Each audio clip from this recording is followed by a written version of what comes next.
Let me tell you about the first kiss. I can remember it like it was yesterday. So I gotta go back and tell the story. So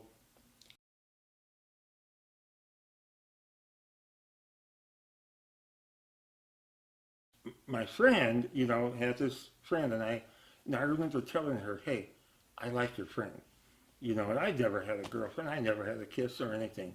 So she told her, and so we started hanging out and just holding hands, walking, and we used to walk around the track at 16, 100-degree heat, arms around each other. Matter of fact, one of my buddies still teases me about that.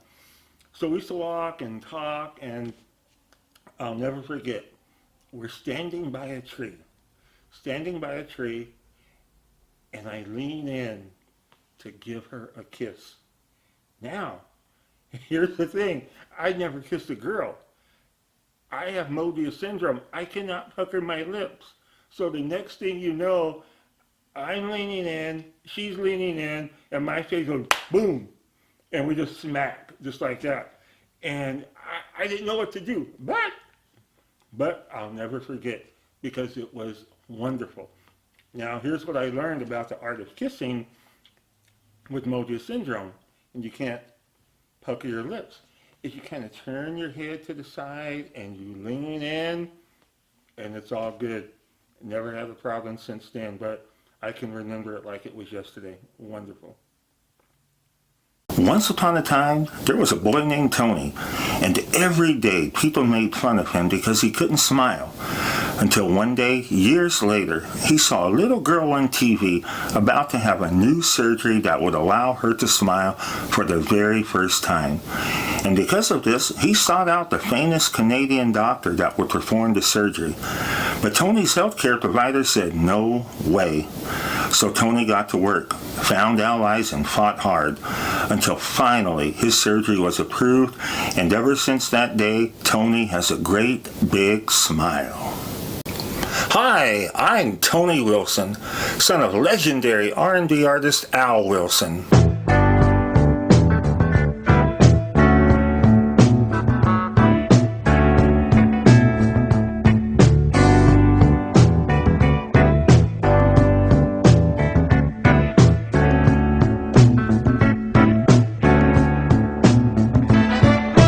These are the eyes that never knew how to smile till you came into my life.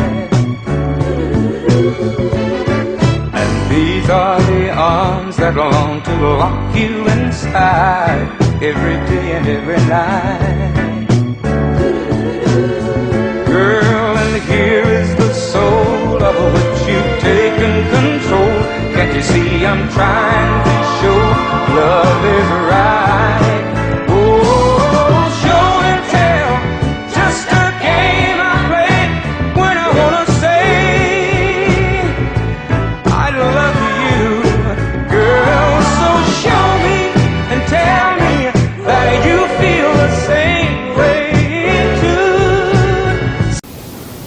And a boy who couldn't smile. Why? Take a close look at my face. I was born with a rare neurological disorder called Moebius Syndrome. Typically, when we talk about Moebius, it's a lot of what we can't do or what can't happen, and there's actually still a lot that we can do, despite, misconceptions when people meet us, or they kind of just look at us and, when they don't know what Moebius is, and they kind of just see that we have, basically, non-expressive faces. Hi, my name is Austin Halls, and I'm 19 years old. I was born with a rare syndrome called Moebius Syndrome, and it's where the 6th and 7th cranial nerves are underdeveloped, making me have visual paralysis. Instead of being down on myself, I've chosen to stand up and be a role model for people with or without Moebius Syndrome. I want people to feel that it's okay to be who you are, and it's okay to love every part of yourself. Music has always been such a powerful thing to me, because when I couldn't show facial expressions and show people how I feel through my face, I could always rely on music to match my mood, and I could always write a song to show how I felt. With the help of the organization Bandkind, I was able to record 4 songs that really meant a lot to me, but I still wasn't sure who I was as a musician. But this album has such a depth to me, and it is all about feelings and experiences that I've been through.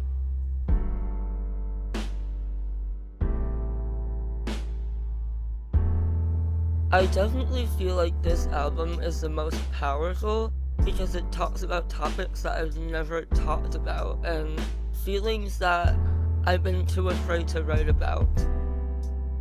But now, as I finish writing my album, I want to share it with everyone, and I'm ready to go into the next chapter. So please donate as much as you can, share this, and let's try to get this album out, because I'm ready.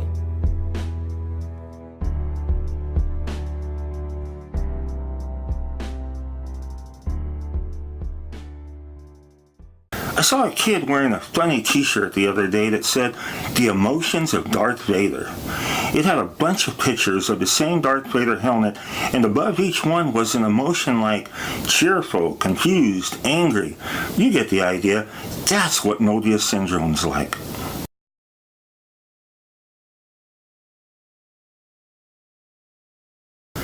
Failure of the 6th and 7th cranial nerves to develop results in Moebius syndrome, which is undetectable during pregnancy, yet present at birth. Usually when people think of paralysis, they visualize someone unable to move their body, maybe in a wheelchair. However, Moebius syndrome is facial paralysis. Can someone still look surprised without raising their eyebrows? Most children born with Moebius never smile or show facial expression. Some people take this blank stare as unfriendly, uninterested, or just plain bored. Very far from the truth. I count my blessings. I can talk, open my mouth, and of course eat. Some people with Moebius can't. Their faces are more disfigured. Some can't eat without food falling from their mouths and need a tube. Often, a smaller lower jaw and other anomalies of the hands and feet, such as syndactyly, which is webbed hands or clubbed feet, are present. Other symptoms include crossed eyes or a lazy eye, which is the case with my left eye. Many of us have red eyes due to dryness from the inability to blink. I always have a handy bottle of eye drops with me wherever I go. My 8th cranial nerve also failed to develop, leaving me with permanent hearing loss. Unfortunately, the causes of Moebius syndrome are poorly understood.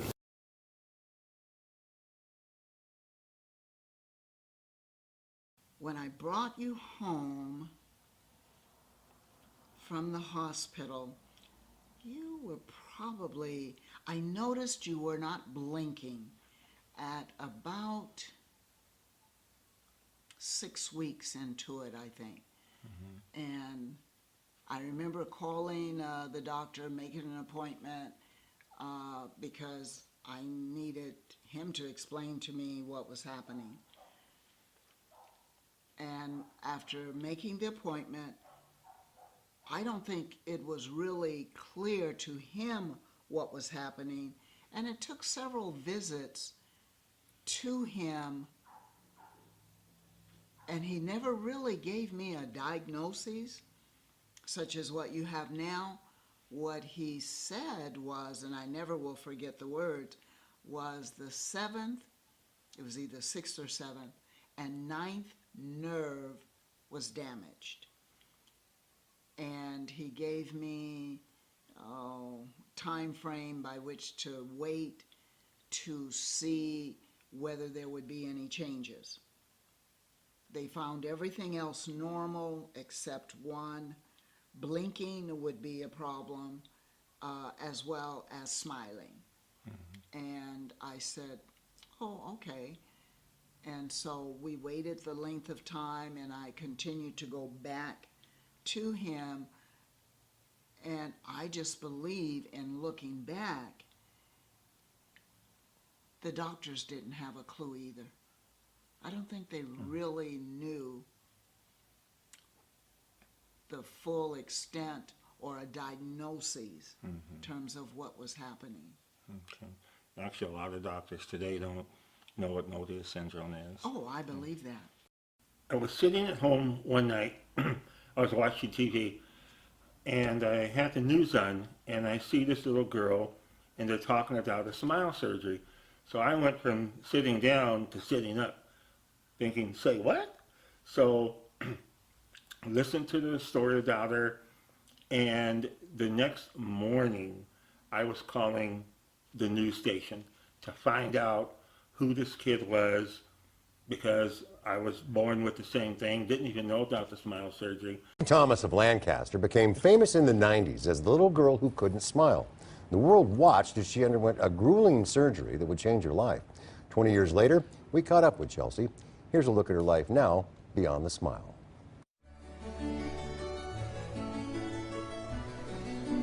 I've had like a lot of ups and downs to get where I am. A magical day for a woman who captured the world's attention as a little girl and paved the way for others just like her.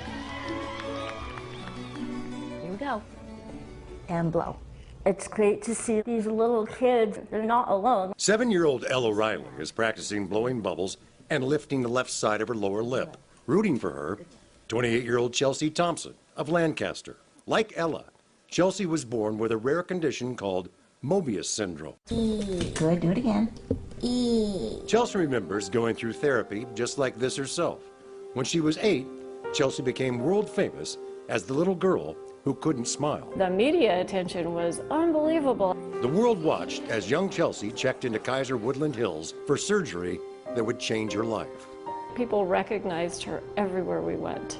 Hi, I'm Chelsea. That Chelsea and Ella could even meet was once unthinkable. When Chelsea was born, I was told by a geneticist, you will never meet another person with Moebius syndrome. But by going public, Chelsea inspired others like her to connect with each other at Moebius conferences like this one in Long Beach. Okay, guys, quick pick. I'm just absolutely thrilled to see how she has progressed after 20 years. Yes, it's been 20 years since what Chelsea calls her 15 minutes of fame. I guess at the time I didn't understand. But now she does, and agreed to share how her life has twisted and turned since the cameras went away.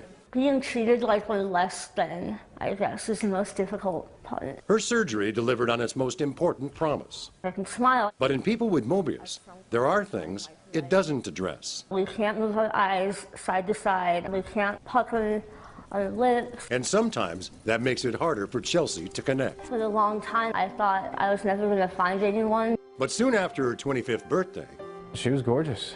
Pretty blonde hair. Bradley Daniel came into her life. Wait a minute, you're famous? Hold on a second, I didn't know that. As the two started dating, Bradley discovered she makes me smile. She makes me laugh. He's never treated me like I was different. At the end of last summer, they went for a hike. He said all these nice things, got down on his knee. And I asked her to marry me. I cried.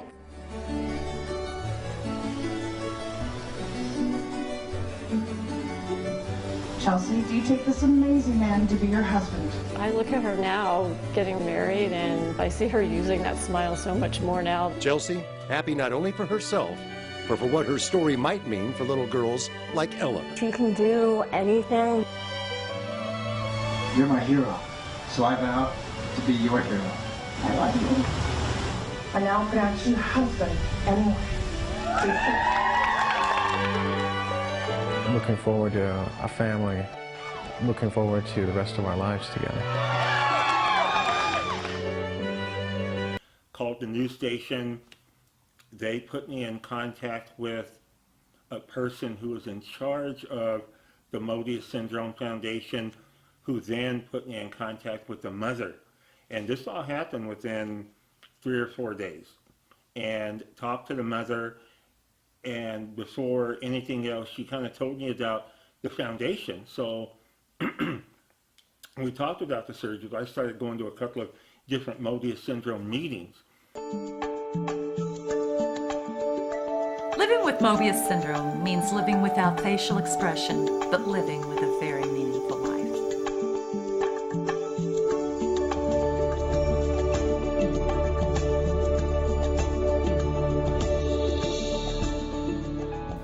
Imagine this. You have a precious baby and you wait for that special moment, their first smile, but it never comes. You may discover that your story is very similar to mine. When my son Sean was born, all I knew is that he couldn't nurse. After several doctors and several trips to various specialists, he finally got a diagnosis of a rare medical condition called Moebius Syndrome.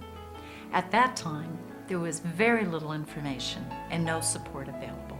That was comforting because even at the time, I knew I had Moebius, but I thought I was the only one with it. Dr. Super! Hello, Tony. How you doing? Nice to see Nice you. to see you too. It's been a long time. Yep, 20 years. Yeah, 20 years. 20 years. My name is Dr. Ronald Zucker. I am a plastic and reconstructive surgeon, currently working in Toronto, Canada at the Hospital for Sick Children. So it was microsurgery that I was really interested in, and when I began my practice, we tried to apply this new technology to areas of surgery that were really not very good. And one of those areas was facial paralysis and consequently Moebius syndrome. So we looked into the possibility of using the technology of microsurgery to improve the lives of people with facial paralysis, and came up with a procedure where a small segment of muscle is transplanted to the face. Now this had been done by the person that I trained with in Japan, actually, but it was in a little different way. So we modified it and adapted it and did a number of different changes to the procedure in order to come up with what we do now. Fundamentally, it is a transplantation of a segment of a muscle from the thigh. It's called the gracilis muscle, one of the muscles that brings the knees together.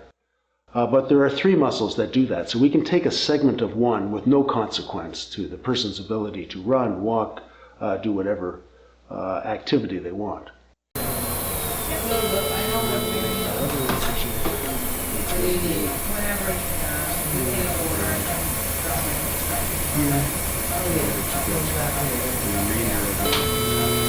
So, can I have the Esmark bandage, please? And we're going to put the tourniquet to 200, please. Can I have the Esmark? This surgery of transplantation of a muscle from the thigh to the face can be used for patients with facial paralysis from a number of different causes. Moebius syndrome is just one, but it can be on a congenital basis. Some children are born with facial paralysis on one side.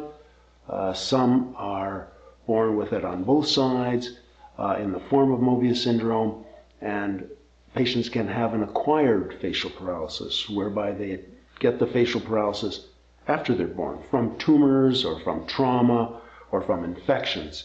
So this type of surgery has application to all of those conditions. For Tony's surgery, we transplanted a segment of this muscle from the thigh to his face through this small little incision, here just in front of his ear. You can hardly see it, sort of like a facelift incision. We placed the muscle at the corner of the mouth and upper lip, and it courses up this way, up to the temple where it was secured. Now the muscle regained its circulation through vascular anastomoses through the facial artery and vein here, so that the muscle has a circulation, and it's powered by the motor nerve to masseter just about in this location, deep to the muscle, so that when Tony wants to activate the muscle, he can make it contract and create a smile. Tony, smile on that side. So there the muscle is contracting like that, powered by the motor nerve here and vascularized through the facial artery and vein here. Smile again, Tony. A smile is a very complex activity. Fundamentally, it's the movement of the corner of the mouth and upper lip so that It actually animates the face. That's the physical component, but the real importance relates to our ability to interact personally, to be able to recognize somebody who is smiling at you and be able to activate that smile and smile back at them, to establish that interpersonal communication. So it's more than just a physical movement.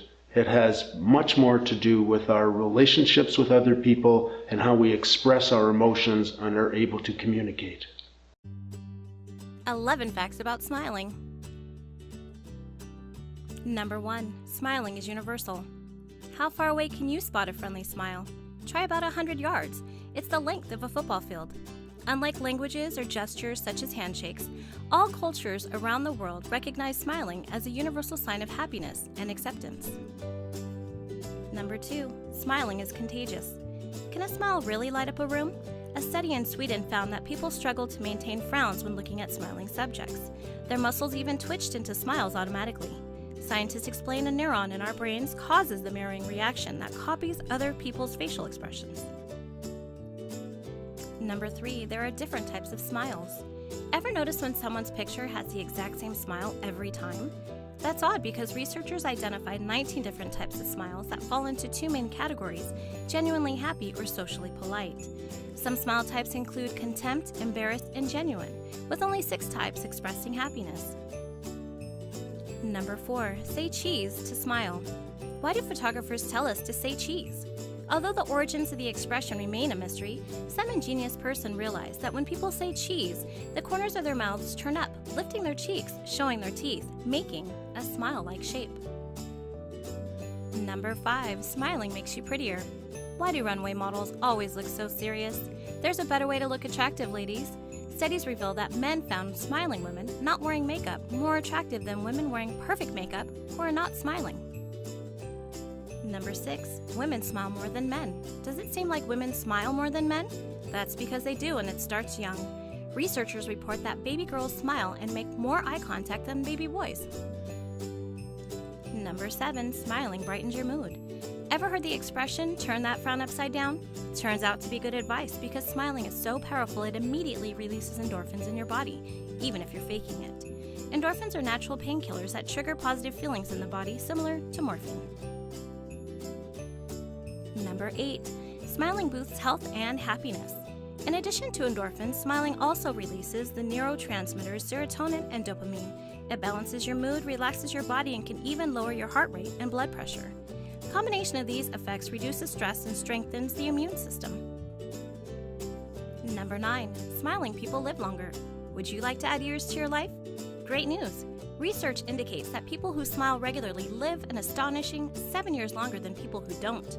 More happiness and health benefits like lower stress and stronger immunity boost longevity. Number 10, smiling is instinctive. Who taught you how to smile? Humans learn most new behaviors by watching and imitating others, but smiling is not one of them. Blind people smile instinctively to express joy just like everyone else, even if they have never seen a smile before. Number 11, newborns can smile at birth. Why do babies smile in their sleep? A possible reflex action or survival instinct, scientists believe all infants are born with the innate ability to smile and start smiling in their sleep right after birth. There you have it, folks. 11 amazing facts about smiling.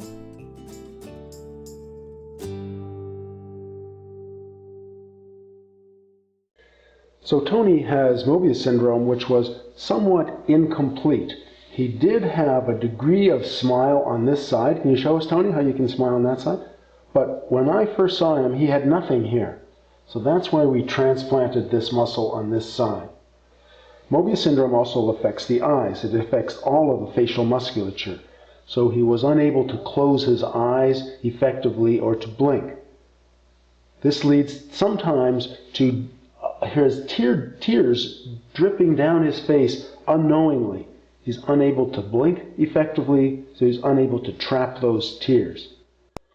To help that blinking mechanism and eye closure protective mechanism, sometimes we put gold weights in the upper lid, and Tony has had those gold weights put into his upper lid. And it's been very effective in protecting his cornea. Otherwise, the cornea can become can get a little ulceration on it and can become irritated and infected, and eventually can even progress onto a much more serious eye problem. So protecting the cornea is critical in patients with Moebius syndrome as well. Now, you can't just take a muscle from one place and put it in another and expect it to live. It has to have a blood supply. And that's where the microsurgery part comes in. We connect the very small blood vessels that nourish the muscle in the thigh, and we move it up to the face so that that muscle has a circulation in the face. We connect an artery and a vein under the operating microscope with some very fine sutures so that we get an excellent coaptation of those vessels, so that there's flow of blood through that coaptation or anastomosis. And it's critical to have it absolutely perfect, or else the blood won't flow through and it will clot, and our muscle will not receive the circulation it needs and dies. So the artery and the vein are crucial to the survival of the muscle. Now, secondly, we want the muscle to move, so it has to have a nerve connected to it. And we used a number of different nerves in the face, and it really pertains to the Moebius syndrome patient that this nerve innervation component applies. We would like to use the seventh nerve, which is the nerve that naturally provides a smile. But patients with Moebius syndrome don't have that nerve. So my colleague and I had to go to the anatomy books, we went to the laboratory to try to identify a different nerve that would power that muscle. And we decided to explore the use of the motor nerve that goes to the biting muscle, the masseter muscle. And in our search through the anatomy books and in our dissections in the laboratory, we identified this nerve that courses downward in the midst of this masseter muscle and goes into this muscle. So we can use that nerve to power our new muscle that comes from the thigh. Loop around it so you can see it a bit better. Size-wise, is it relatively similar to the main? It won't be too big. Can I have a blue hemoclip, please?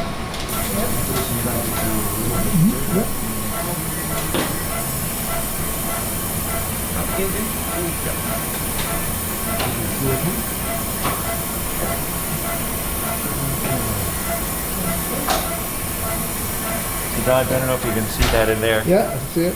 Yep. And so what we're going to do is electrically stimulate it just to map it out and see what it does. Nice. So we're doing this, and then I can show you this from the other side. And then if you come this side, Dodge, you'll see the mouth moving on this side. And that's what he doesn't have on the other side. Yeah, so I'll just put in here.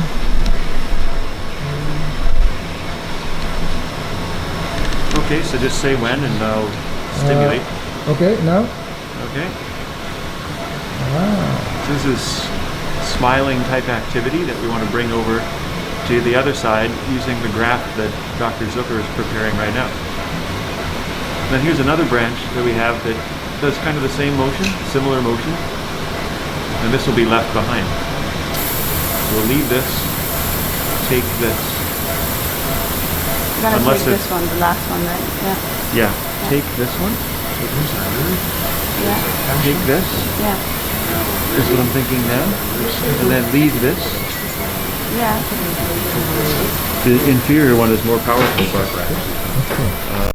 So, one side is done, the second side is done 3 months later, and then we see the patient or we talk to them by Skype and see how the movement is at approximately 3 months after the second side. And then we can go through, once the muscle is working on both sides, we can go through a very simple rehabilitation program.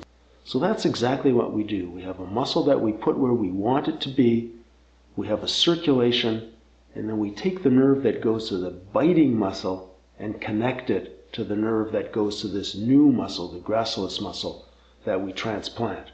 So this technique, I think, is far superior. And it provides for support to the corner of the mouth so that the face doesn't droop and patients don't drool. When it activates the muscle, they lift up the corner of the mouth and upper lip, so it helps with speech, particularly speech where we need to get our lips together, bilabial speech, P, B, those kinds of sounds. And thirdly, and perhaps most important, it facilitates the ability to animate the face and to make a smile. All the muscle does is contract, so it lifts up the corner of the mouth and the upper lip and provides a smile. But that activity can be done in a small amount, a larger amount, one side or the other, so patients can really learn to activate this muscle in a very effective manner and to express their emotions.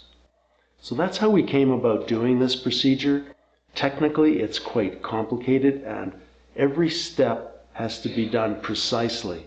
And that's a problem with this operation. It's not something relatively simple, but every step has to be done exactly as it is needed with a very, very little room for error if it is to work.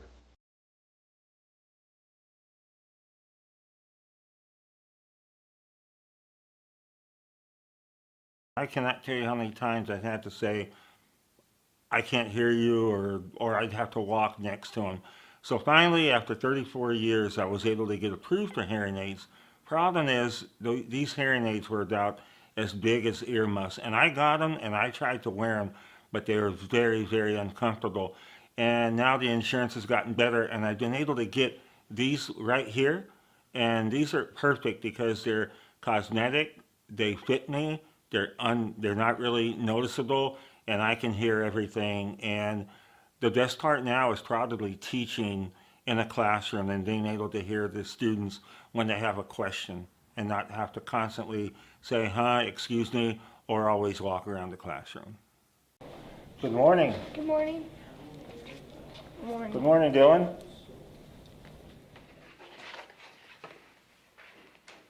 So now what we're going to do is I put puzzle pieces on your desk. I'm going to separate them, and with your partner. Well, good morning, ladies and gentlemen. Good morning. You guys all sound like you're doing very well today. We are going to learn about fractions. So our objective is we are going to learn that fractions are a part of a whole. Okay? So, Elizabeth, give me an example of something that we eat that we break down into parts. Pizza. Pizza. So, on your papers for me, please write the word pizza. And then you're going to draw me. You're going to draw me a circle. That's going to indicate that we have a pizza. Okay? Check with your partner. Make sure that they... When I decided to become a teacher, I wanted to adopt a philosophy. And the philosophy I adopted was what I learned from Mrs. Woods. That is to care, but not feel sorry for your kids. Be there for them, hold them accountable, and teach them to stand tall. Now, that really impacts me because I'm a special education teacher. I get kids who are picked on from day one because they've been told they're in special ed, and everyone kind of holds that over them. I tell them, I don't care if you're in special ed. I don't feel sorry for you. You are a person, and in order to grow, you got to be the person that you are and not worry what the world says. And they are able to carry that a long, long way, and they can carry it because they know at the end of the day, no matter what happens, they know that I care about them more than anything. And that's why I like teaching. And 45 years after being in the 5th grade, Mrs. Woods, I thank you for that inspiration.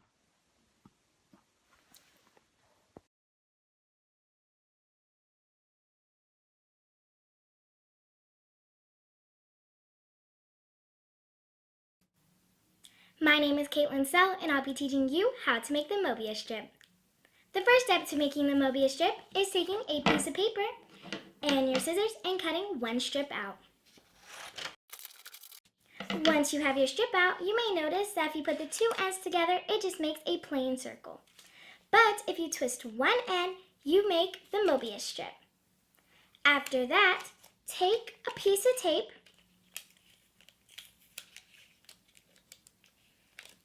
just like this, and tape it right to the end. The highlighter will show that there are only 2 faces on the circle strip.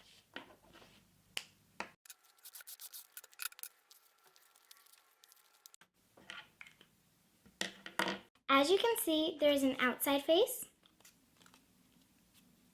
and an inside face. Now the highlighter will show that the Moebius strip face is infinite.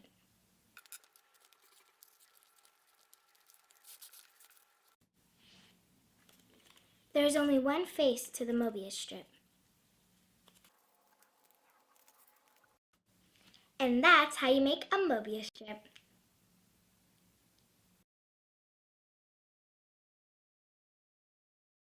My father is Al Wilson, and he had a huge hit back in the 70s called Show and Tell, and had a couple of other ones. One was The Snake, which is a real popular song.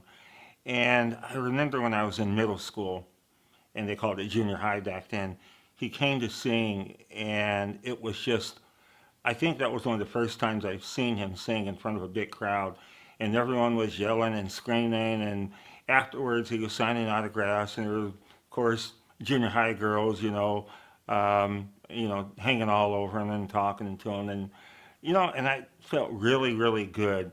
And I've always wanted to be a performer as well, and I remember expressing this to my dad, and we talked, and he knew because he'd seen a couple of my plays in elementary school and junior high, but I never got any help from him. No real support. He was happy about it, but what really, really bothered me, and honestly, when I think about it, I'm not bitter, but it still bothers me through today that he didn't reach out to me, his son, who he knew that wanted to do this, like he was helping other people.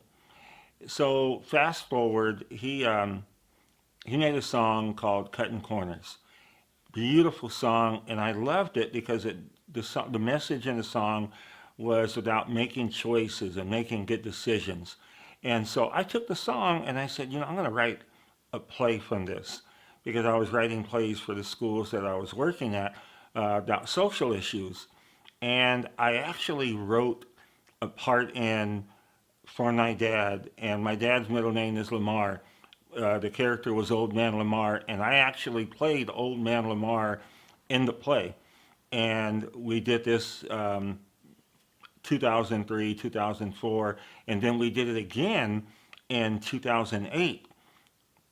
So he came to see the performance, and not only did he see the performance, he came and he performed the song at the very end of the show.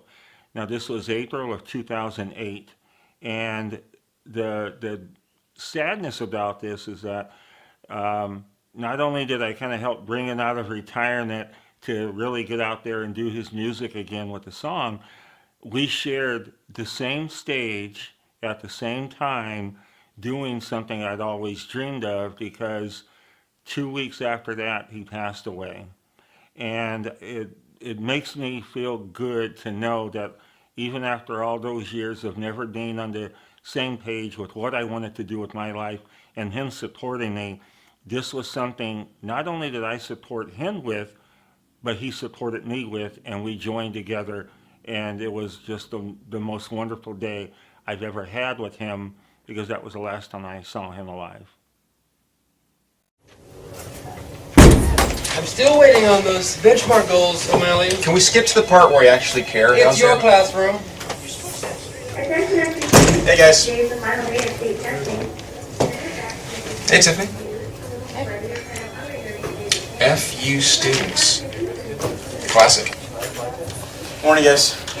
No, hello. What's up, Luke? Hi, my name's Curt O'Malley. I'm a teacher here at Ferret Urban Middle School. I've been a teacher here for 5 years. I love it here. Hey Kate. Hey, do you have my $2 to the pizza party? No. Have you ever seen Better Off Dead? It's before your time. I want my $2, and I'm not pizza welfare. Kids are great, and you have some days just like, wow, this is my job. It's great. Morning, Wendy. Good morning. Fill this out, please. Specific description is fine. I'm gonna get my time card signed by this guy. He's in his office searching a kid. Oh, okay. For the pot. Pot. Is it okay if I go in? Go ahead. All right, thanks. Empty your pockets. Empty the mini pocket. You can't empty a mini pocket. Let me pick in the pocket. Did you just say pick in the pocket? All right, go talk to the officer. What's going on, Marge?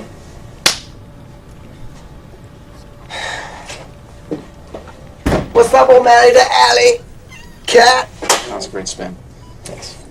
I need you to sign these time cards. I'll take those. Have a seat. Right. Really? I need to get... Oh, man. Whoa. I feel like I should do this, too. Oh, my God. Look at you. Just go for a swim? Look at this. Look at you. Yeah, this week's been crazy, man. Here. Thanks. You gotta get through state testing, you know? I know. Oh, just heard this from the DO. Turns out, you only have to test 95% of the students in order for the exam to be legit. Okay. These are last year's test results. Yeah.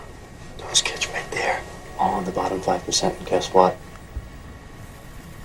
What? I don't know.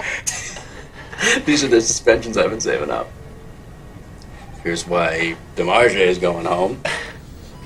Sucker! Who would smoke at a middle school? DeMarge. And look at that. Dirt. Dirt weed? Yeah, I mean...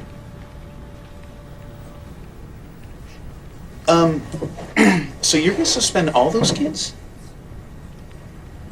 Isn't that cheating? Where do you get yours from, O'Malley?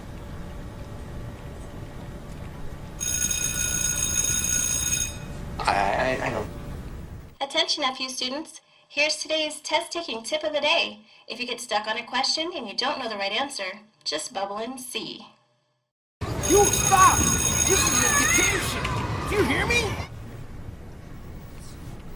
You get illegal, right? Yeah. Oh. Don't worry about the cameras. They're just here for the test. Okay. So, how'd you get the card? I don't have a card, I have a recommendation. Okay, so Can you please sign my time cards, please? Being in Pedro's office is like being in a house that's slowly burning down, and you're trapped inside of it, and there's no escape. Please sign my time cards, please? Yeah, so where do you get your stuff? Hey, first of all, I want to say thanks for the pizza party. I really appreciate it. My pleasure. Yeah. Okay, don't. What? Don't tell anybody about that. I'm not Okay, going so to. hook up for your class only. I appreciate it. All Thank right. Now back to the stuff.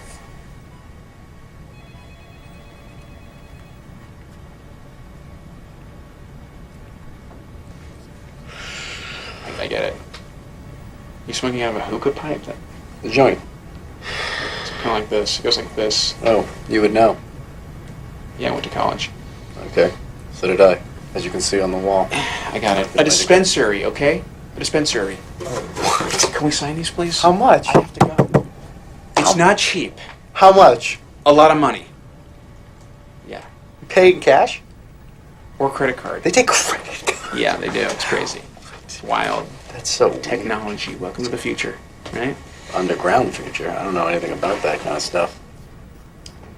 Can we go, please? Yeah. This is a lot easier than all that state testing madness. You know, I can go to prison if I bubble in those forms incorrectly. Hey, I'm not sweating it. Hey. You're not high right now, are you? What do I feel like when I'm in Pedro's office? Can I have my cards, please? Open your mouth. This is what it's like. This is it.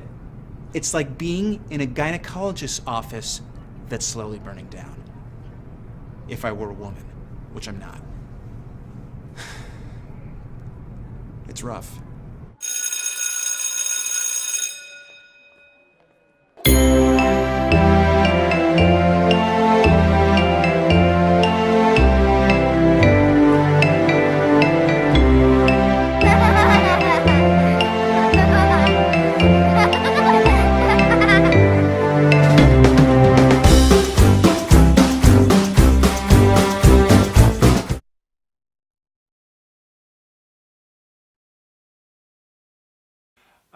You know, this is a conversation, guys, we've never had, and it being my son's is probably my responsibility to sit down and talk to you about this. But I have Moebius syndrome. Do you, either one of you, know what Moebius syndrome is? All I know is it has to do with nerve damage in your face. Okay. Yeah. Same. Have you ever had any questions? Well, let me back up. Moebius syndrome, yes, it is nerve damage to where the nerves are damaged to the point where it inhibits a person to smile, make facial expressions. So I've never been able to do that around you all these years, and I've never said anything. As a matter of fact, when you were 4 or 6, I had a smile surgery, and I don't even know if you were old enough to remember because I was in the hospital for about a week, and I hadn't talked to you at all, and I obviously didn't want you to come out to LA to see me that way. Have you ever had any questions? Have your friends ever made any comments or wondered, hey, you know, your dad looks different? I mean, and we're here. I love you guys. I want you to be real and be honest with me. Sean? I can only remember 2 people, maybe 3, that have asked me about it. And that's just been Michael, you know, your nephew, my cousin, and Dante. I think at some point Dante had asked me about it when we were younger. But other than that, I've never thought much of it. It's kind of just, you've always been my dad. You know, no matter how you look, you've always been my dad. Well, I look cool, we know that. Oh, of course. Yeah. Good looking man. That's right. That's But, right. I got it. No, you always been my dad, and it doesn't matter how you look. It's not something that's never crossed my mind when I've been places. It's just, you know. Yeah. Interesting you said Dante, because I spoke with him, and he said basically he knew that I didn't make any expressions, but as he got to know me, he realized that, hey, I'm a good person, a happy person, and that is the difficult side of it, is not being able to show facial expression. So thank you for being open. Brayden? I've never had any questions about it, just because, like, I was born. I mean, I assume after you even got that surgery, so, or I was never cognizant while it was happening. So it's nothing I've ever thought twice about. But I have had friends that have asked, like, you know, has your dad had a stroke or something like that? Just because, like, that half of his face, and it's never been like out of malice or anything. It's just them like actually curious about it. But yeah, I've never even thought twice about it. But I've had several people ask what happened. Oh, okay. All right. Well, thank you. You guys are gonna, I hope not in the near future, you're gonna get married, have kids. Do you ever think about maybe if your kids will have Moebius syndrome at all or anything when you see me and think about that, or have you thought that far into the future? Sean? No, I've never thought about that before. Yeah, me neither. Okay. Is it genetic? No, it's not genetic. It's not even, it goes even missed at birth, okay? It's not even present then. It's something that just happened.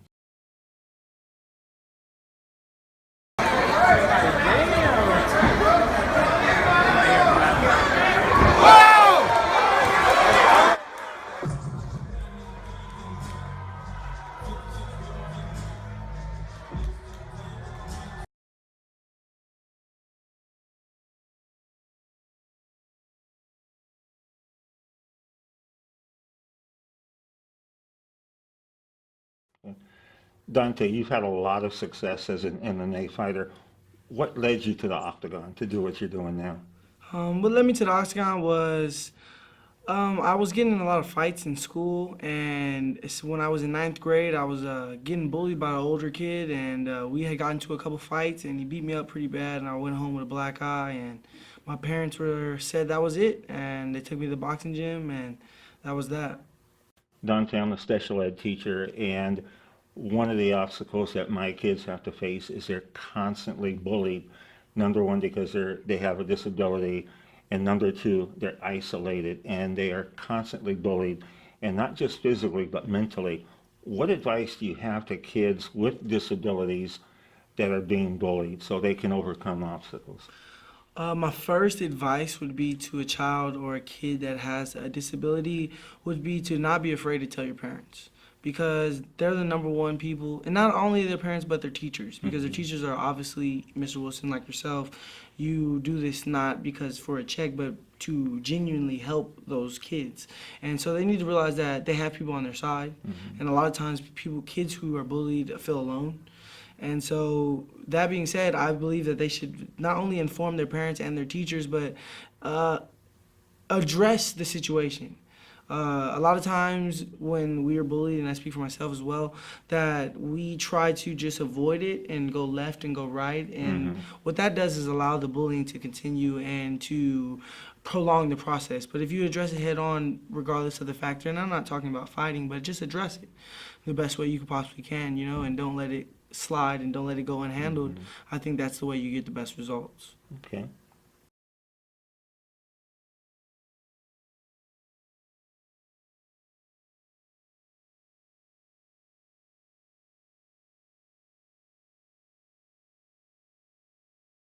When you get hit and you're knocked down, how difficult is it to get back up and continue? Well, as a fighter, it's very difficult to get up and continue always, but for those of us who have that fighter spirit and that fighter mentality, you always, you know, train to get back up. But not only that, but when you have experience going through life obstacles, I believe life hits a lot harder than any man. So in my life, I've been hit a lot of times with big punches from life, and I had to get up and dust myself off and keep moving forward. So I do the same thing in the ring. So I have a question for you, and I want you to speak freely. Have you noticed anything different about me and my appearance since we've known each other? Well, first I want to say how proud I am of how far you've come going through those obstacles, because you've come a long way and definitely are a successful man and a great man, someone I admire. But when I first noticed and seen you, that I realized that there was a less facial expression upon yourself, and now there's more positivity and more expression, definitely, I believe. You have big dreams, you went after them, you're achieving those dreams. What would be your message to kids who've been told you shouldn't have dreams, don't go after them, so they just stop trying? Well, there's something I like to call dream killers. And dream killers come in all forms and types of things. Not just people, because there's going to be naysayers, but dream killers are also laziness. Dream killers are all the negative things that are going to come upon your journey into trying to achieve your dream. And you just have to continue to fight those dream killers. I believe in being obsessed with something. Once you find, I believe that's the hardest thing, is finding your passion and what you want to do. But the people who already have a dream are one step ahead of the competition, number one. Number two, if you have a dream, be obsessed with it. You know, if you're obsessed with something, one little loss or one little failure, you're not going to stop doing it because you're obsessed with it. You enjoy it. I think a lot of people, the problem with people in their dreams is they're focusing on the end result rather than the journey.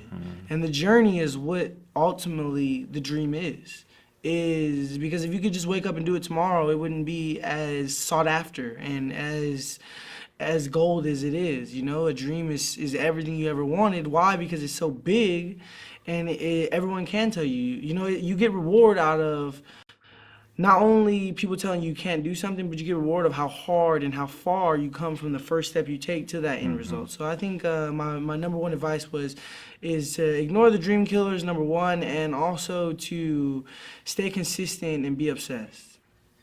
Okay, thank you.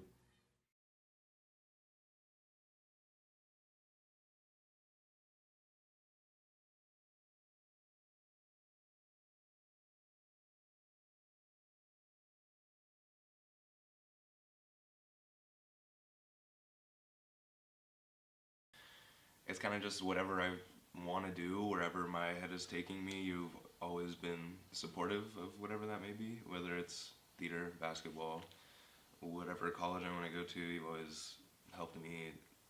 You don't stop helping me get where I need to go, and I appreciate that part about it. Okay. Well, this is difficult, guys.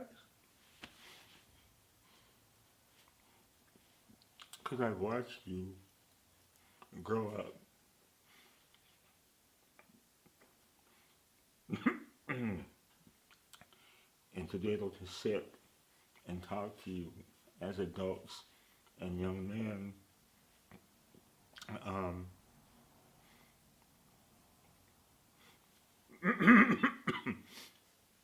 it just makes me proud because I wasn't there every day, but I was there at every opportunity.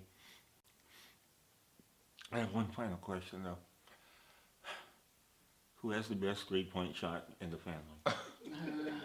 Okay, come on now. No, you can't shoot.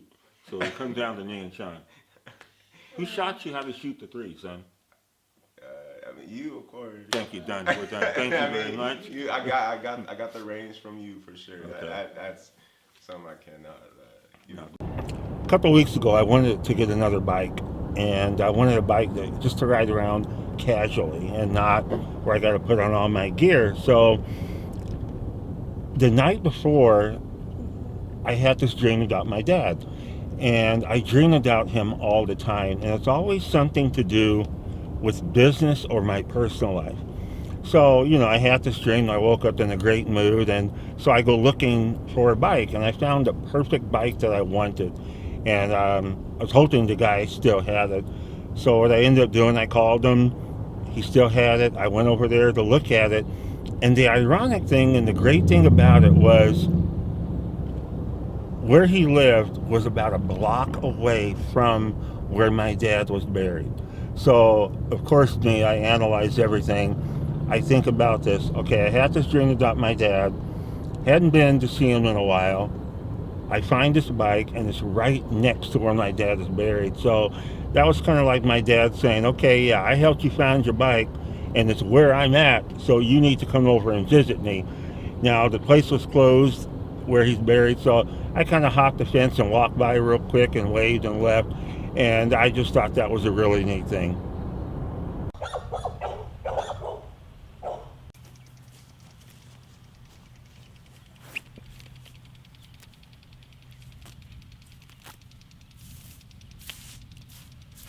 Hey, Pops, how you doing? Come to check on you and visit you and clean you up here. Next time I'm going to bring some clippers.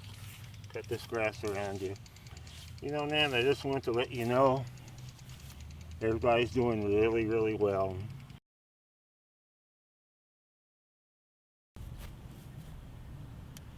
Love you, Nan. See you next time.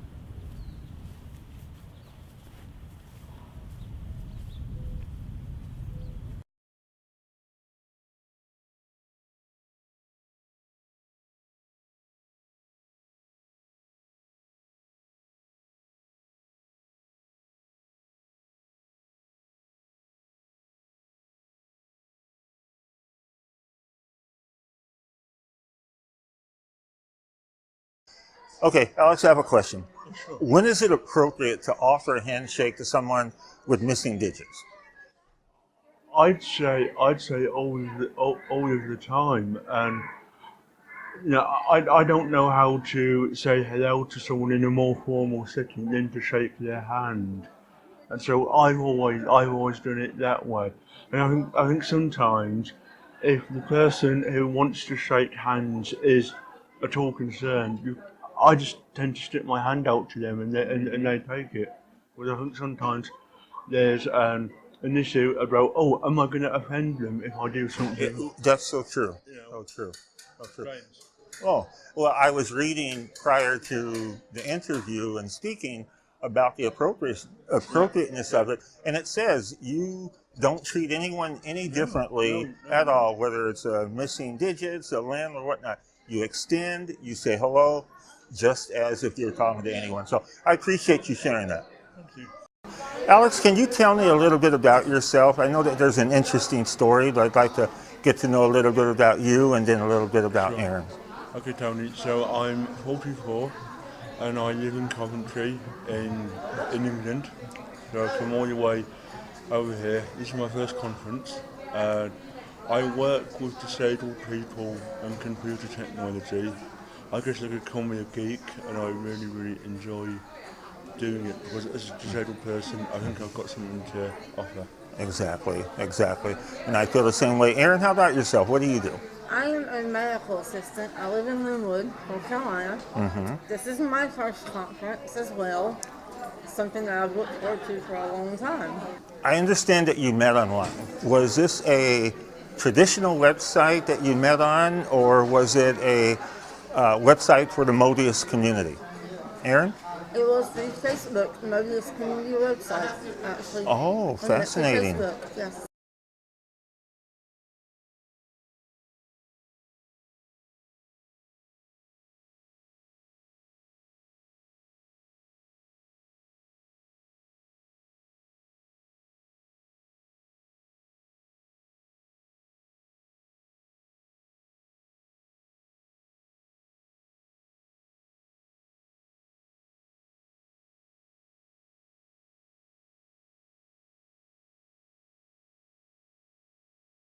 Fascinating. So, Alex, what attracted you to Aaron? How did you connect?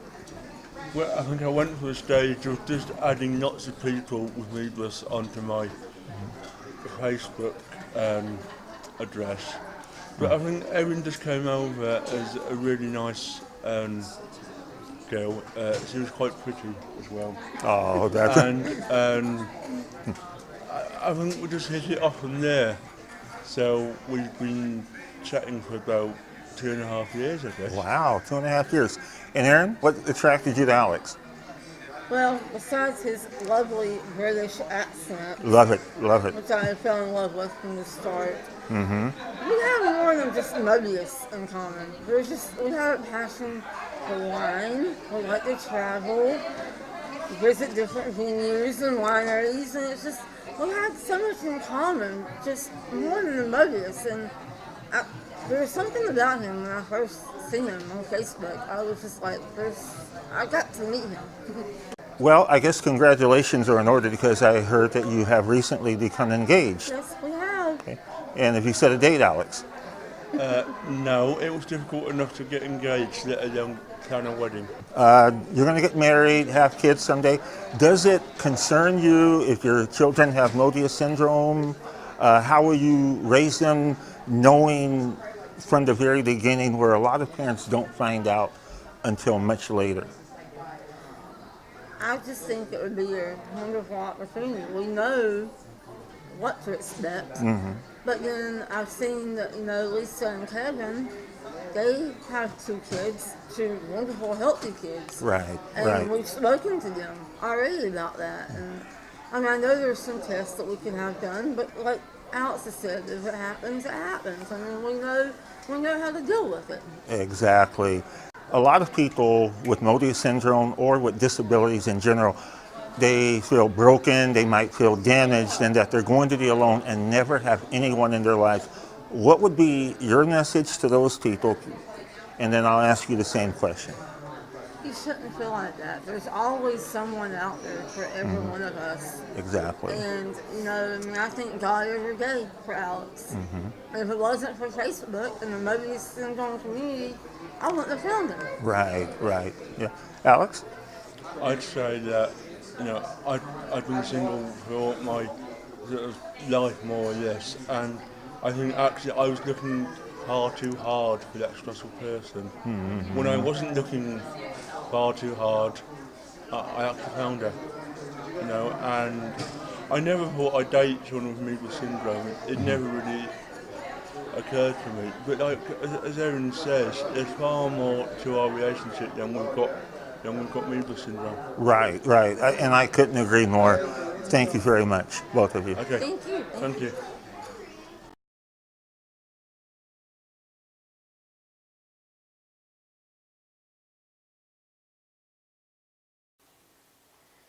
So the moral of the story is, what do we do for respiratory management of people with Moebius? Make sure and monitor their respiratory symptoms, particularly with colds, and in infants particularly with feeds. And really, if they're drinking and they cough, there's something wrong. Minimize the risk of infections, so brainwash everybody on hand washing before they eat, hand washing at school, hand sanitizer, just brainwash everybody. Stay away from people with colds. Don't share drinks. It's amazing how many kids will pick up each other's drinks. Make sure that everybody gets the vaccines, both the influenza and the pneumococcal vaccine. For infants, think about a swallow study. In infants, toddlers, and whoever has snoring a lot, think about a sleep study. Think about the various medications. The physicians know about these. They think asthma, but these medicines will help even if they're not diagnosed with asthma, even in infants. The pediatricians are trained that infants don't have asthma. Infants can have asthma. So trying the bronchodilators, trying the anti-inflammatories. And for someone who does get recurrent pneumonia, jumping to the antibiotics quickly because you don't want it turning into another pneumonia. Airway clearance, we talked about chest PT, the vest, the aerobica, the cough assist. And if they get whoever gets a cold and is getting much of a cough, it's helpful to get some help early.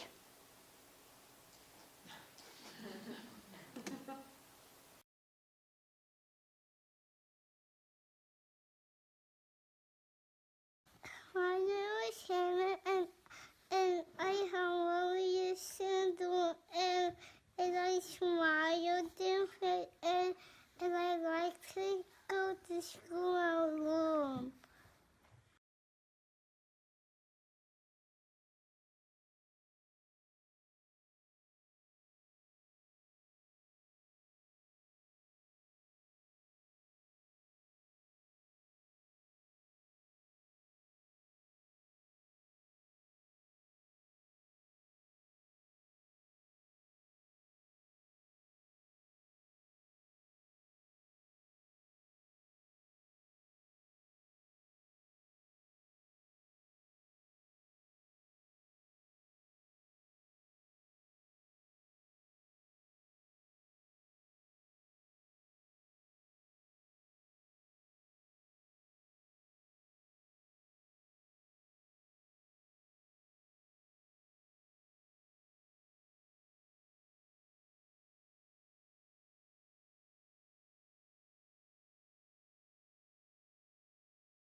Thank you for everyone for help raising money for my smile. I'm doing some activity. I'm excited.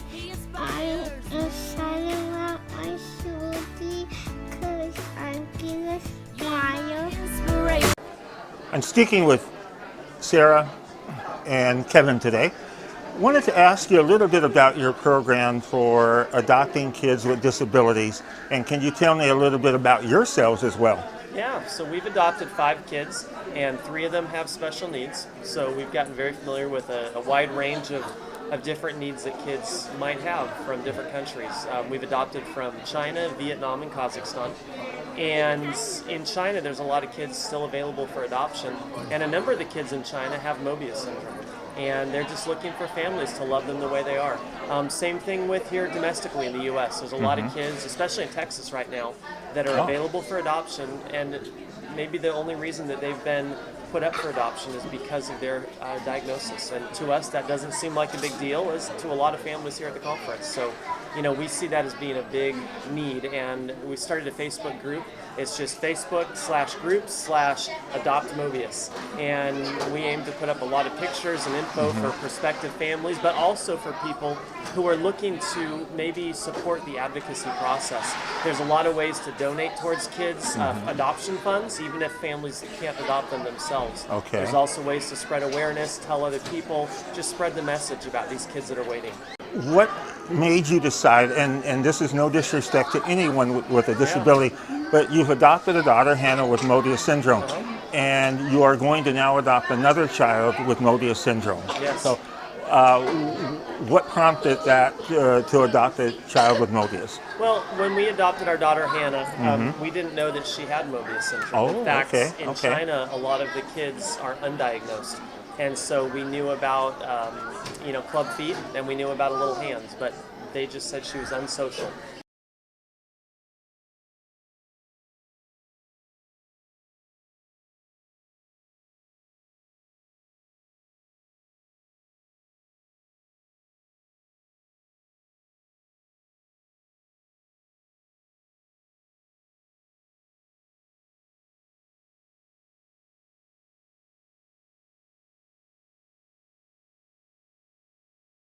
Once we had her for a little while, we realized that there was something else going on. We learned all about Moebius syndrome, and Mhm. we thought this isn't that big of a deal. It's Right. a facial difference, and that's it. That's- So of course, there's a lot of appointments and therapies, but that led us to want to adopt again a child with Moebius, partly because Hannah keeps asking, "Can't we have Oh, somebody like me?" That is wonderful. And we think that'd be really critical to her development. And we found, again, a number of kids waiting, and we're people of faith. We prayed about it a lot, and we felt directed to this one boy who's 2.5 years old. And so, Lord willing, he'll be coming home in a few months to join our family. But we're excited. We already have the doctors lined up because of Hannah's Wow, that's issues. great. So we know exactly what to do this time. It's going to be really good. Absolutely fantastic. How many kids do you plan on adopting? Oh, that I don't know. We Don't get know. that question all the time. Oh, okay. God knows we don't. Oh. Sarah, let me ask you, what would your message be to parents who are reluctant to adopting children, let alone children with Moebius syndrome? If you have it in your heart to be able to love one more, every child deserves a family. I agree. And every family deserves a child. I fully agree. Fully agree. Thank you very much. Thank you. Thank you.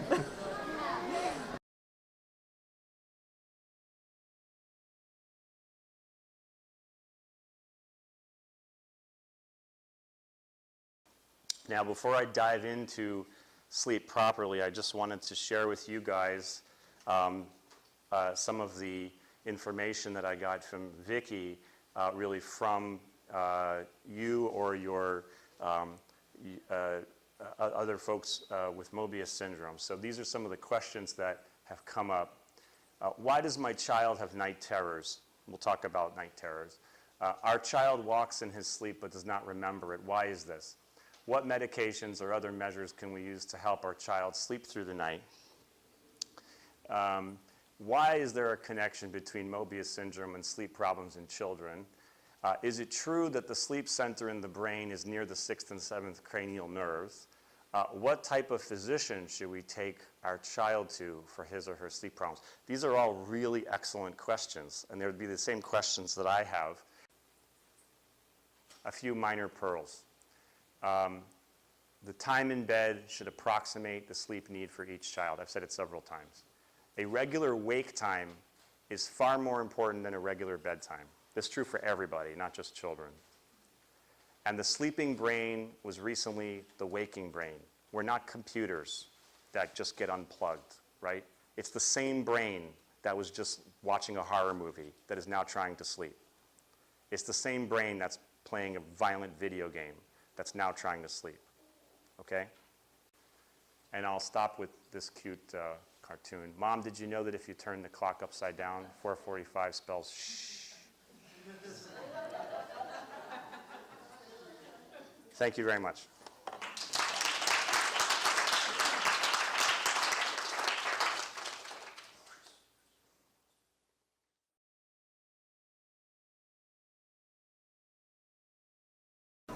And I've come to realize that one of my primary purposes in life is to pay it forward and pay it back. And so I do a lot of education about Moebius syndrome and about just being different and what it means to celebrate somebody's difference. So that I've done a number of documentaries, I've done theater, I've done writing, I've been in a couple of books. I'm in my early 50s, and at my birth, there was very little known about Moebius syndrome. It is an unusual disorder. It is a condition which is rare, and because of its rarity, it's unlikely that many people know about it. And so education is critical. I'm really trying to inform the public that, Moebius syndrome is unique, it's rare, most likely you've never heard of it or seen it. And, we want to create as many opportunities for those that have Moebius syndrome so they have the kind of life they want and they're entitled to. I don't want to be seen as someone that needs pity. I pride myself in being independent, and I think that most people that I know that have Moebius syndrome see themselves as independent, functioning, and successful adults in one way or another. Looking back at my life, if I was to have that rare opportunity where I could sort of talk to myself when I was a child, I would want to be able to take more risks with life and with people, and to not live in the shroud of fear and unknown. I think that growing up, I thought my fears were Moebius driven, and of course now as I've matured and listened and learned from others, it's not just Moebius driven, it's part of living. We're all fearful of what we don't understand or have no experience with. And I think that if I was to do it over again, I would want to be more courageous and to be less concerned about outcome than just giving it the old college try and being able to tell myself at the end that I experienced it to the fullest and that I didn't hesitate and that I didn't give up before I started. When I got into high school, I wanted to be in drama, and that carried over from elementary school to junior high. And the first play that I auditioned for, I didn't really think much about it because now I was at a higher level, meaning I'm going to audition for plays that kids have been learning acting and dancing and everything else, and so I still wanted to do it. And I think the biggest hurdle that I had to come to was the characters with the facial expressions and the smiling and, and this, that, and the other, because I'll never forget a play that I wanted to be in, and I wanted to play a character who was a wise guy. But because I couldn't smile and laugh and different things like that and show it, I didn't get that part. But to my director's credit at the time, the character that she gave me, I ended up falling in love with. So she was able to see the talent, but put me in a role to where I was a straight-faced character. And I basically played an army general. So I ended up talking to my director about the character that I wanted, because see, I came in prepared. If we were going to audition, I knew the lines. So not only did I know them, I played that part. And the way that she described it to me was that I need more expression in this character. So this is going to be difficult for you to do. This was difficult to hear, but I understood, and I think that's the first time I realized, because I really wanted to go to college and become an actor. That's when I first realized, although I'm going to pursue this, it's going to be a struggle. But I did not give up on that dream. The only thing I wished I had learned then, when I went to college, was to write and direct and do and learn different things like that. But because when you're young and you're focused on being an actor, that's all that you think about. And another thing that I remember too was this old TV show, it was called Mannix. And I remember at 8 years old watching this actor, Mike Connors, play Mannix. And I knew then in my heart, because I thought he was just the best actor I've ever seen. And his facial expression and his smiling, it was like that was the part, that was the character he was playing. And I couldn't do that. And I couldn't do that. And I never said anything to anyone, but I did not let it stop me.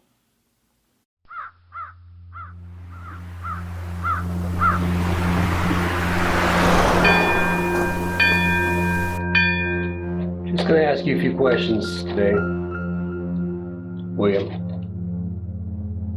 Just give me your best response, okay? Nothing to worry about. You must be very smart, since I'm testing you for the gifted class. Which is the next one in the pattern? Good. What's your favorite subject in school?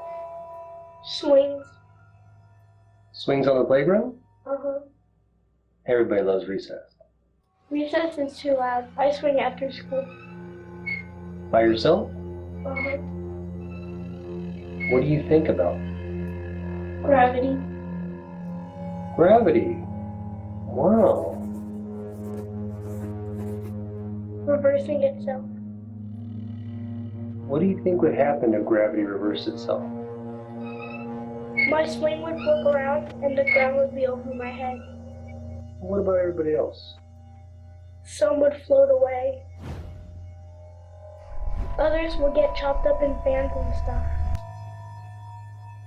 Just a couple more questions, William. Do you have any hammers? Is this part of the test? Yes, do you have any? Just one. Can you describe it to me?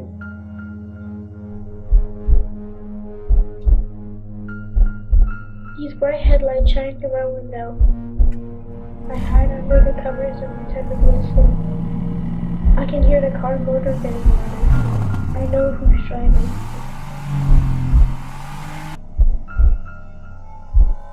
Who? Who's driving the car, William?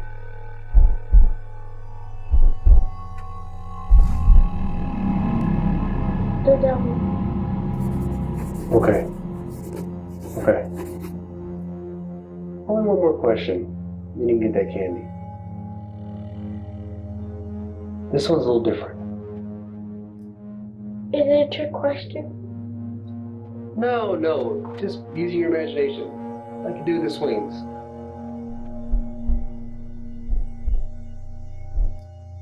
It's important you answer me right after this question. Don't think about it too much.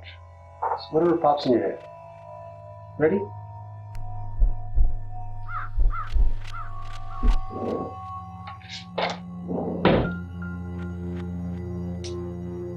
After her father's funeral, the little girl gets a doll she wanted since her birthday. A week later, she kills her brother. Why do you think she killed her brother? Why do you think she killed her brother? What do you think? William, I need to answer. It's important you answer quickly. I'm sorry, that question was a little scary. Maybe she wants a pony or something. What do you mean? When her dad died, she got a doll. Maybe she wants another bride.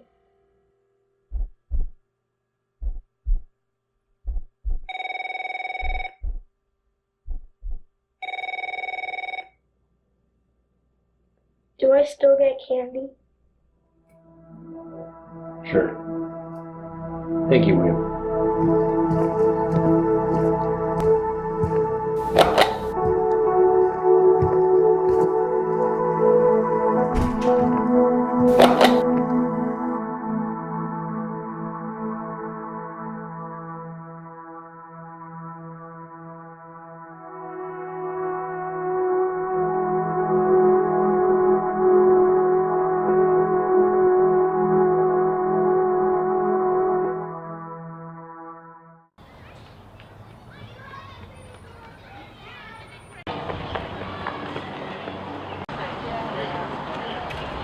Did you? I have never won anything. I never won a bite. I won a second ticket, I think.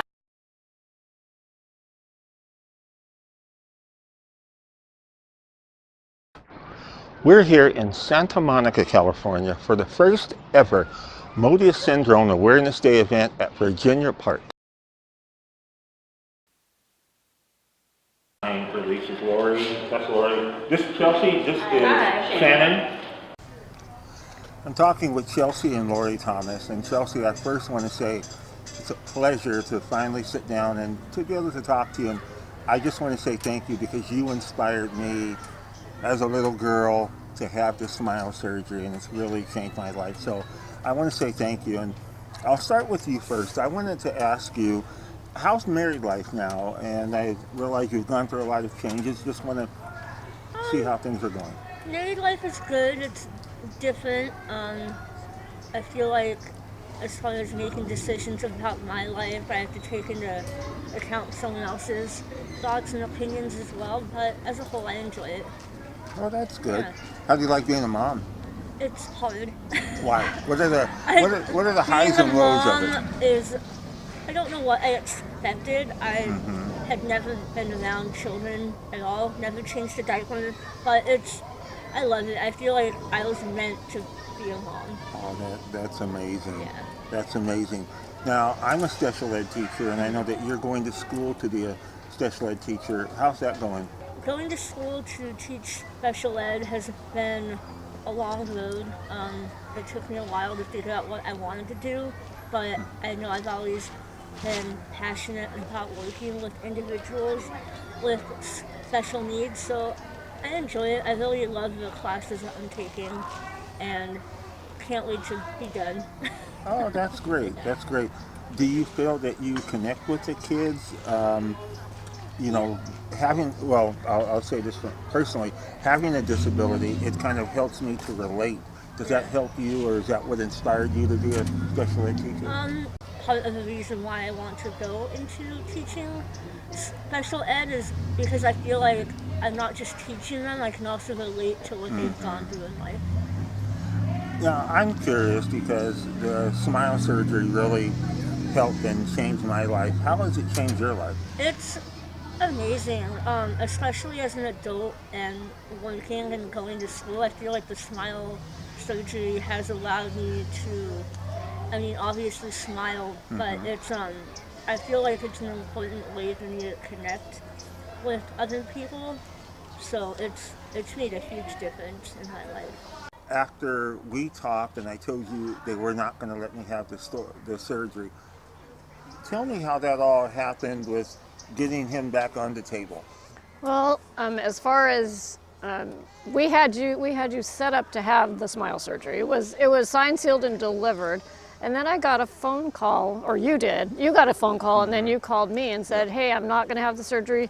They've taken me off the schedule." And I'm like, "What?" And I came unglued, and I didn't understand it, but I kind of had a feeling what was going on. I know that Chelsea at that time was getting tons and tons of media coverage, and Kaiser was getting all this free publicity, basically.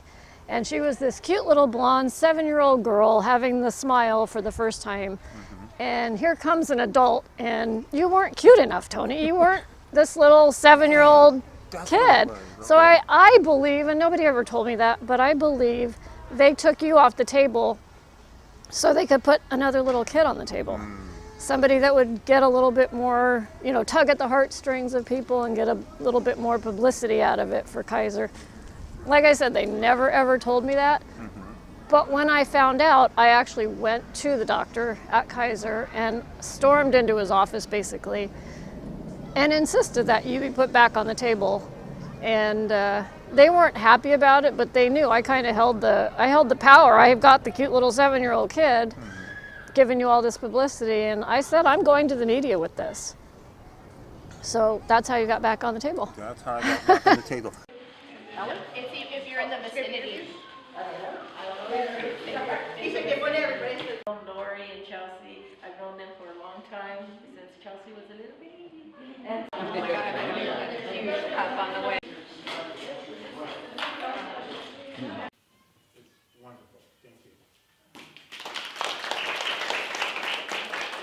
Alex is will be 29 in a week, and she was born at a time where Moebius was not really well known in any aspect of the medical field. Chelsea, Lori's daughter, and Vicky's son, and Alex, they're all about the same age. So when Vicky went to the I guess that she went to the doctor and she started saying what she wanted to find other people with Moebius. Somehow we got each other's information, and she mailed something, I'm sure, to me. And then I was like, oh, look, and that she was going to do this little gathering, which ended up being the first Moebius conference in LA. And so that's where I met them.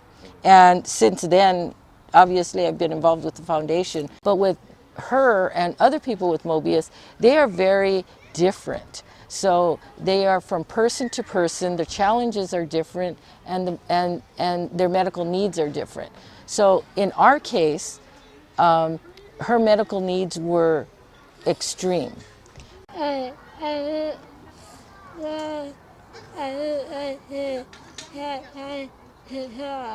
She likes to have time to draw.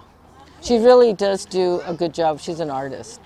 She knows the artists, the animators, their names, you know, on any movie, the composers of any song, so she knows their names. That's really, she watches a movie and always looks at the credits.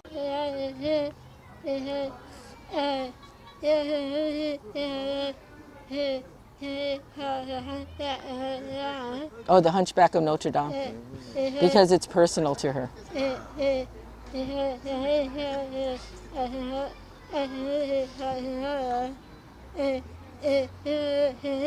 Because the main character, Quasimodo, is similar to her.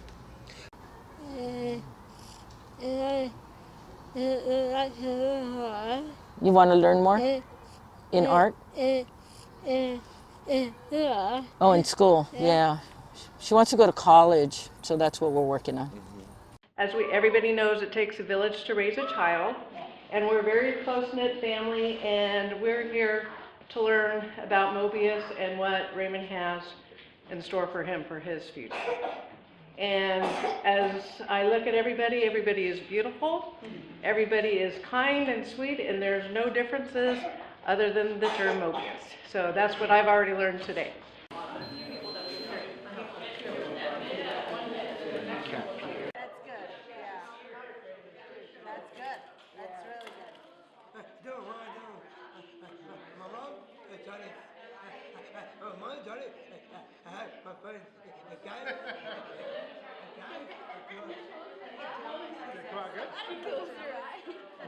What do you expect to fly? She looks like a chinita. Look at you, close your eyes. And they're both blue. Look at that. No.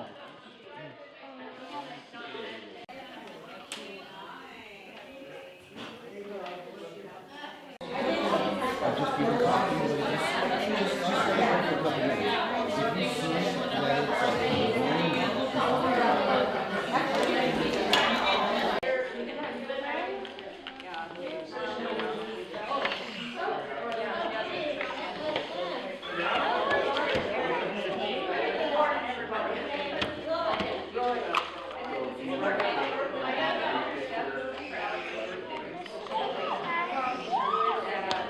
I mean, people see her, and when I tell them, because they come up to him, like, try to make her smile, and obviously she can't.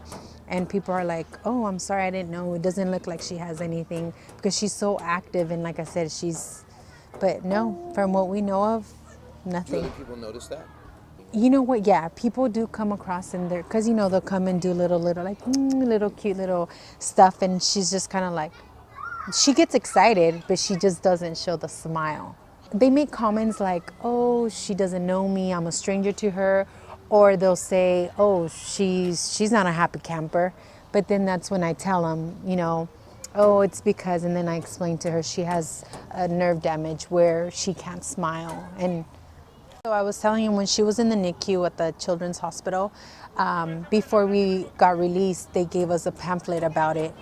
And it was a flyer, and then I went into Facebook, I typed in Moebius, and there's a group there called Moebius Moms, and I signed up for it. And if I had questions, basically they were my go-to persons, because the doctors, I mean, it's hard to get a hold of them, and I didn't have questions when I would go to the doctor until after, so that's how they were my go-to people. Have you been to any of the other conferences? No, this is actually our first one. Yeah, it was our first one, and we plan on attending many more. You know, you get to meet people and stuff.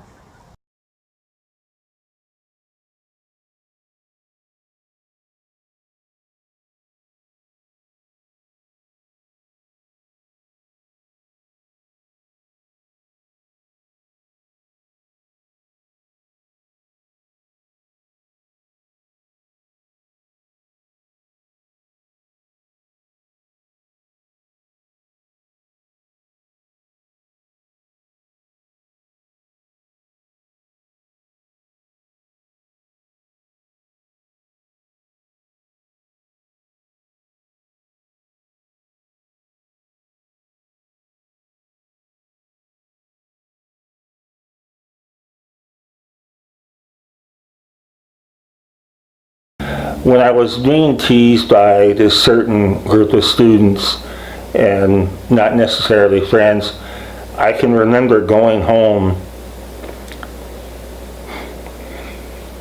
Take your time.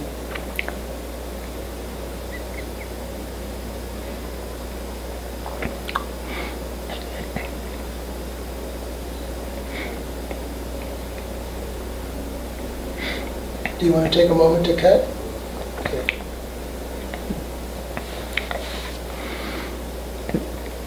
And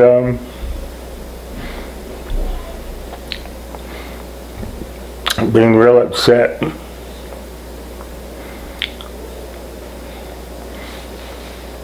Asking my mom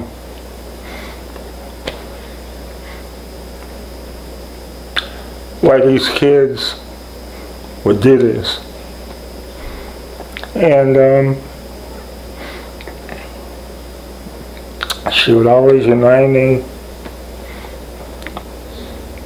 that these kids were mean and there was nothing wrong with me,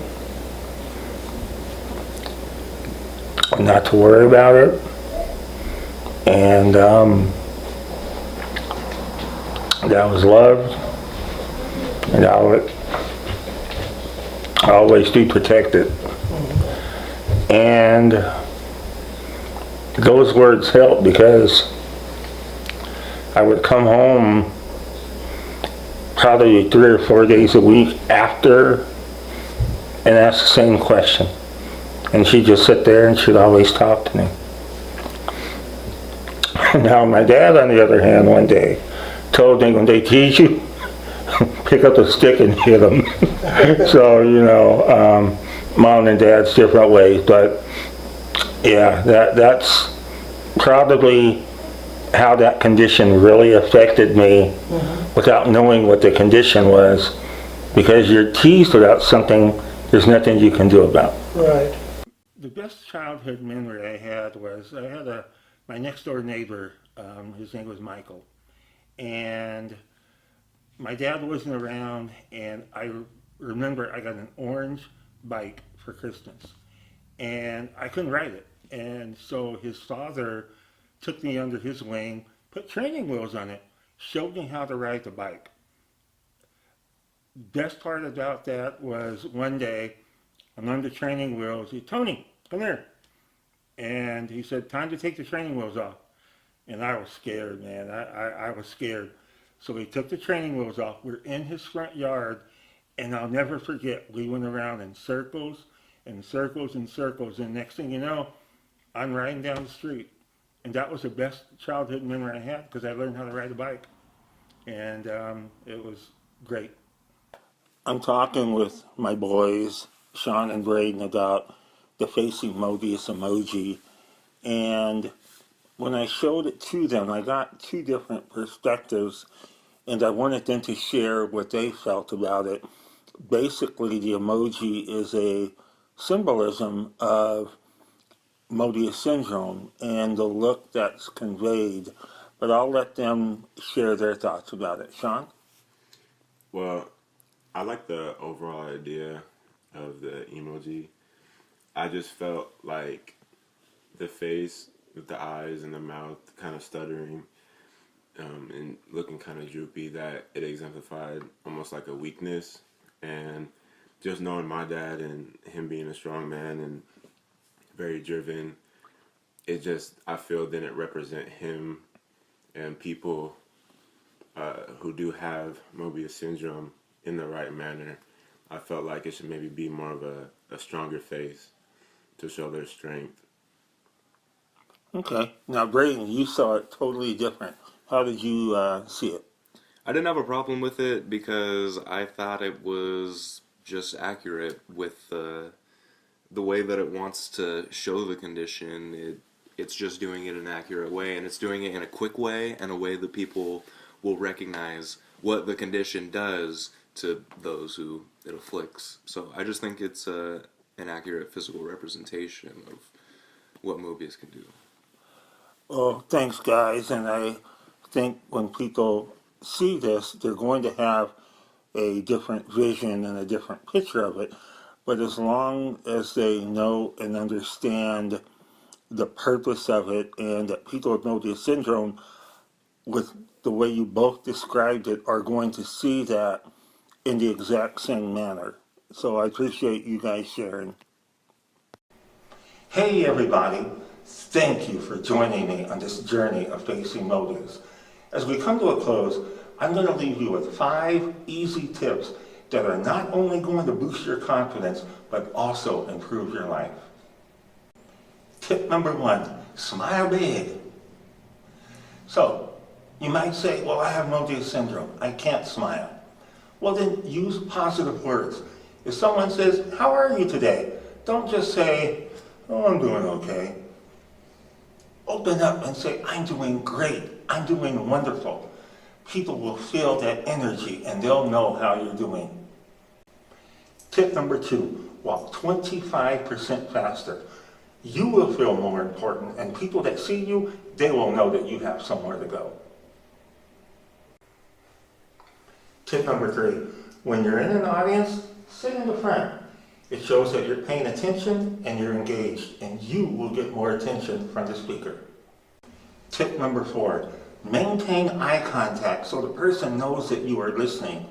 Now in my case, I have no lateral movement on my eyes. So what I have to do is I have to move my head side to side so the person talking, they know that I'm following their conversation and I'm listening to them. Tip number 5, good posture. Insecure people hunch over. And now today, more than ever, everybody hunches over because we're on our computers or we're on our cell phones. Here's good posture. Straight back, chin up. Standing straight, open shoulders. That is the key to confidence. Once again, here are the 5 confidence tips. Number 1, smile big. Number 2, walk 25% faster. Number 3, always sit in front. Number 4, maintain good eye contact. And number 5, good posture. Using these 5 easy confidence tips will improve your body language every day. We would like to thank everyone for your participation in the making of this documentary, and a very special thank you to the Moebius Syndrome Foundation for your generous support. I'm Tony Wilson, and together we are facing Moebius.